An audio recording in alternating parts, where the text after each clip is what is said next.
Hello, ഇന്ന് ഞാനും പോളോയും കൂടിയാണ് ഇറങ്ങിയിരിക്കുന്നത്. ജാങ്കോ റെസ്റ്റിലാണ്, ബെറ്റർ ആകുന്നുണ്ട്. അപ്പോൾ ഇന്ന് ഞങ്ങൾ ഷെയർ ചെയ്യുന്നത് ഒരു ബിഗോണിയയുടെ വീഡിയോയാണ്.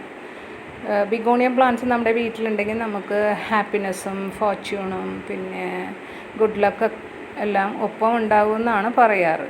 അപ്പോൾ ഈ കാണുന്നത് കാൻഡി സ്ട്രൈപ്സ് ആണ്. ഇത് എൻ്റെ ഫ്രണ്ട് തന്നതാണ്. പേര് പോലെ തന്നെ സ്ട്രൈപ്പോട് കൂടിയ ലീവ്സാണ് ഇതിന്. ഇത് വന്നിട്ട് അറേബ്യൻ സൺസെറ്റ്. പോട്ട് നിറയെ നിൽക്കും. ഇതിൻ്റെ ലീവ്സും ഫ്ലവേഴ്സും കാണാനായിട്ട് നല്ല ഭംഗിയാണ്. ഓയിലി ലീവ്സ് പോലെയാണ് ഇരിക്കുന്നത്.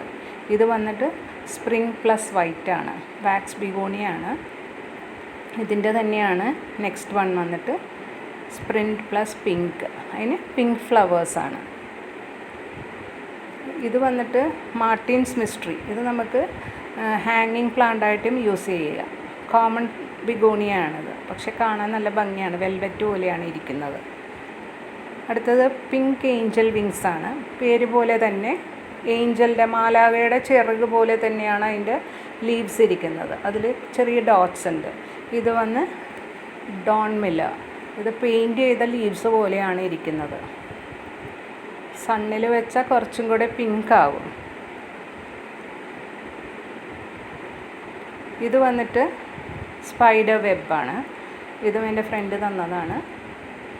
നല്ല വലിയ ലീവ്സാണ്. കുഞ്ഞായിരുന്നപ്പോൾ തന്നതാണ്, പക്ഷെ ഇപ്പം വലിയ ലോങ് സ്റ്റോക്കും പിന്നെ ലീഫാണെങ്കിൽ സ്പൈഡറിൻ്റെ വെബ് പോലെ തന്നെ വലിയതായിട്ട് തന്നെയാണ് വരുന്നത്. ഇതിൻ്റെ ജസ്റ്റ് ഓപ്പോസിറ്റാണ് അടുത്ത ബിഗോണിയ, ഡ്രോഫ് ബിഗോണിയ. അത് കുഞ്ഞ് ഇലയാണ്. പേര് പോലെ തന്നെ വളരെ പയ്യാണ് ഇതിൻ്റെ വളർച്ച. ഇത് തന്നെ ഒരു 4 മാസമായ പ്ലാന്റാണ്. ആകെ 7 ഇലയായിട്ടുള്ളൂ. ഇപ്പം വെള്ളം കൂടിയാലും വെള്ളം കുറഞ്ഞാലും ബിഗോണിയ പ്ലാന്റ്സിന് പ്രശ്നമാണ്.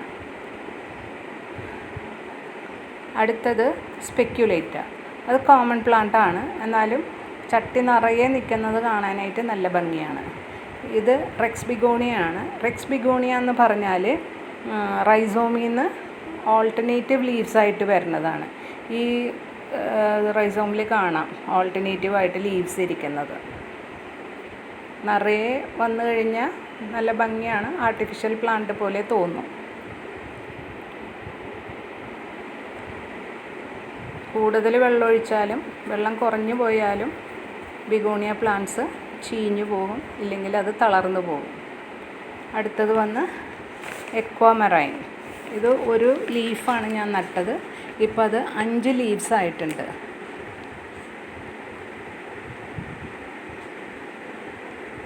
അടുത്തത് വന്നിട്ട് ഹെറോക്ലിഫോളിയ. ഇത് വന്നിട്ട് വലിയ ലീവ്സാണ്, പിന്നെ സ്റ്റോക്കും ഉണ്ട് അതിന്. ഇപ്പോൾ ചട്ടി നിറഞ്ഞ പോലെ ഇരിക്കുന്നതാണ്. ഇത് വന്നിട്ട് കോഞ്ചിഫോളിയ. ഇത് സെക്യുലൻറ്റ് പ്ലാന്റ്സ് പോലെയാണ് ഇരിക്കുന്നത്.